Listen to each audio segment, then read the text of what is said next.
अगर मैं तुम्हें बताऊं, चाइना के स्टूडेंट हमेशा ज़्यादा इंटेलिजेंट नहीं होते, लेकिन फिर भी 3 गुना तेजी से सीखते हैं। ना उनके पास कोई सुपर पावर है और ना ही कोई मैजिक मेमोरी।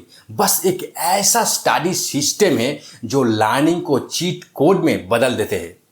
और आज मैं तुम्हें वो ही चाइना का सीक्रेट वेपन दिखाने वाला हूँ। जय हिंद दोस्तों, मैं हूं शांतनु। तो चलो स्टार्ट करते हैं। पहले ये समझ लेते हैं कि आखिर चाइना का सीक्रेट वेपन है क्या।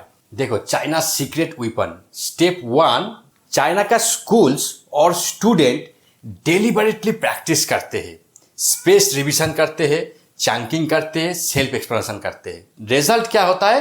अंडरस्टैंड बिल्ड हो जाता है और बहुत अच्छे से क्लियर हो जाता है। देखो, चाइना के स्कूल्स और स्टूडेंट्स डेलिबरेटली प्रैक्टिस करते हैं, मतलब कि उस चीज पे जहाँ पे उसका वीक जोन होता है, वीक जोन पे वो प्रैक्टिस करते हैं। उसके बाद स्पेस रिपीटेशन, मतलब कि थोड़ा इंटरवल टाइम के बाद उस चीज को दोबारा और बार बार रिवाइज करना। उसके बाद चंकिंग, मतलब बड़ा इंफॉर्मेशन को छोटा छोटा करके तोड़ना। उसके बाद सेल्फ एक्सप्लेनेशन, मतलब अभी जो तुमने पढ़ाई किया है खुद को समझना है, लाइक टीचर जैसा। मतलब कि अगर आप टीचर जैसा फील लेके आ सकते हो, वो ज्यादा अंडरस्टैंडिंग हो जाता है। तो उसकी रिजल्ट क्या होता है? देखो, तो उसकी रिजल्ट क्या होता है कि आपका बेटर मेमोरी हो जाता है और अंडरस्टैंडिंग बेटर हो जाता है। ये है स्टेप 1।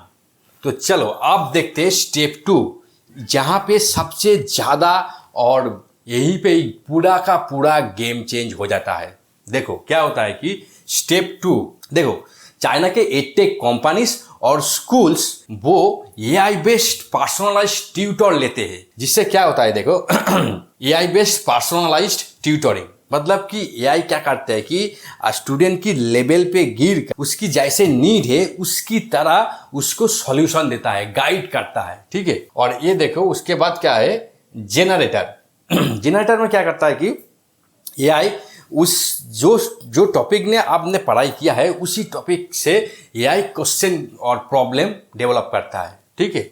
उसके बाद क्या है, स्टूडेंट्स अटेम्प्ट्स, जो प्रॉब्लम और जो क्वेश्चन अभी तैयार किया है एआई ने, उसी क्वेश्चन और प्रॉब्लम को स्टूडेंट क्या करता है, आंसर करता है। उसके बाद देखो verifier and check and evaluate, AI उस आंसर को बहुत अच्छे से चेक करता है एंड और इवेलुएट करता है। अगर कोई भी गलती हुआ है, आंसर का एक्यूरेसी वो मेजर करता है।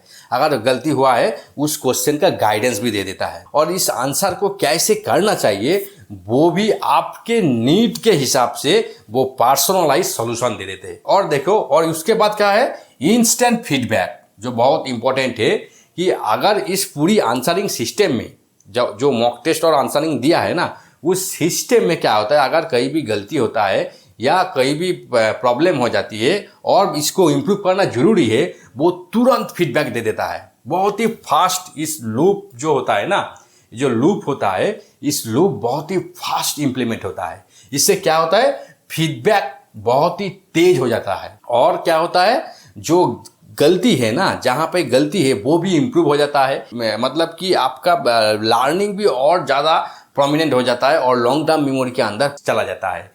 और ये कैसे हो पाता है पता है?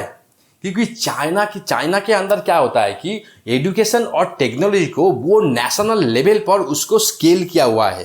जिससे क्या होता है, अगर मान लो कि कोई जब इतने सारे स्टूडेंट उस एआई मॉडल को और उस एआई टूल को यूज़ कर रहा है, तो उससे क्या होता है, उससे पूरा का पूरा डेटा एक क्लिक में आ जाता है कि कहाँ गलती हुई है, किस तरह का स्टूडेंट काम कर रहा है, कौन कौन सी स्टूडेंट की प्रॉब्लम है।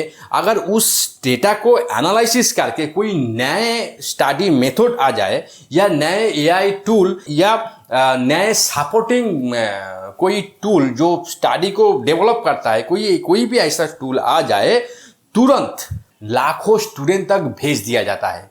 और ये इसलिए हो पाता है क्योंकि उसका जो एजुकेशन और टेक्नोलॉजी का सिस्टम होता है ना, सेंट्रलाइज सिस्टम में स्केल हुआ है। जिससे क्या होता है, और चाइना गवर्नमेंट क्या करता है, एजुकेशन और टेक्नोलॉजी पर हर साल बहुत ज़्यादा इन्वेस्ट भी करता है।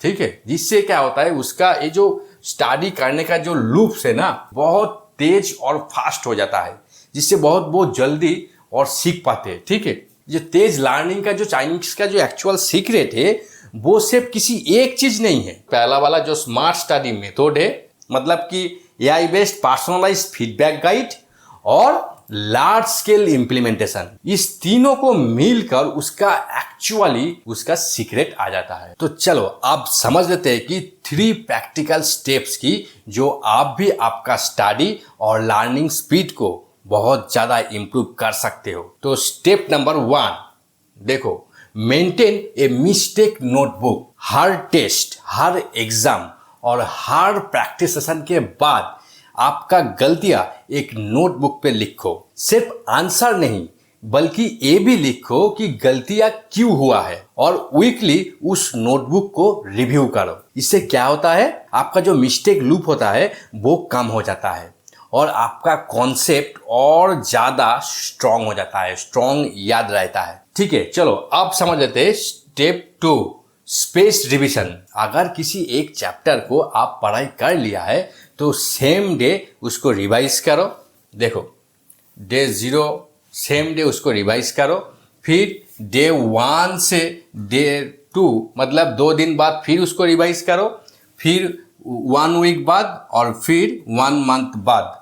अगर आप किसी स्पेस देकर इसको रिवाइज करते हो ना, तब तक रिवाइज जब तक ना आप एग्जाम दे दिया हो। इससे क्या होता है कि आपका जो इंफॉर्मेशन है ना वो शॉर्ट टर्म मेमोरी से लॉन्ग टर्म मेमोरी के अंदर चला जाता है। Step 3, active recall plus self explanation. देखो, अगर किसी एक कॉन्सेप्ट को आप समझ लिया है, उसका तुरंत क्या करना है, आपको बुक बंद करो और उसी कॉन्सेप्ट अपने लैंग्वेज में किसी दूसरे को समझाने की कोशिश करो, चाहे वो खुद को समझाओ या फ्रेंड्स को, और एक शॉर्ट वीडियो भी आप रिकॉर्ड कर सकते हो। अगर आप दूसरे को वो कॉन्सेप्ट समझा सकते हो, इसका मतलब ये है कि आपको वो चीज सच में समझ आया है। Teach to learn deep understanding. इससे क्या होता है कि आपका अंडरस्टैंडिंग और डीप हो जाता है, और इसीलिए टीचिंग को सबसे ज्यादा शॉर्टकट प्रोसेस माना जाता है। तो अगर आप इस 3 स्टेप्स को कंटिन्यूअसली कंसिस्टेंटली प्रैक्टिस करते हो तो आपका स्टडी और लर्निंग स्पीड दोनों ड्रास्टिकली इंप्रूव हो सकती है। अगर आपको इस वीडियो को अच्छा लगा है तो आप कमेंट करो, लाइक करो और चैनल को सब्सक्राइब करो, और मैं मिलता हूँ आपसे नेक्स्ट वीडियो में। और तब तक के लिए स्मार्ट सोचो, बेहतर सीखो और आगे बढ़ते रहो।